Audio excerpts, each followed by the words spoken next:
how do we differentiate the kids who are truly at risk from the ones who aren't at risk?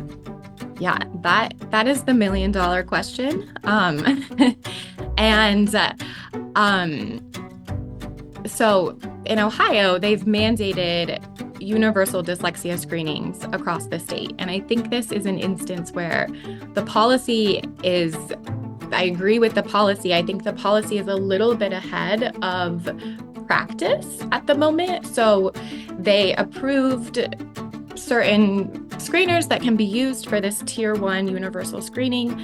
None of those screeners have considerations for English learners except really vague instructions to take into account the child's home language. And so districts have been reaching out to me desperately saying, how should we interpret this? So many of our English learners are failing this screener.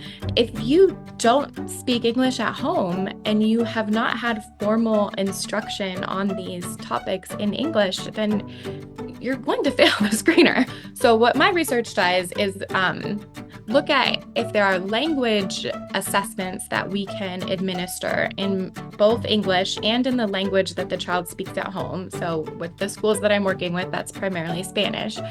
But looking at their language skills to see if we can identify other risk factors in addition to some of these emergent literacy skills that might tip us off to a language learning disability. And because there's so much overlap between children who have a developmental language disorder and children who go on to struggle with reading, which is just language written down, we are pushing really hard for these screeners to include language measures, and particularly for kids who are multilingual, to include language measures in their home language.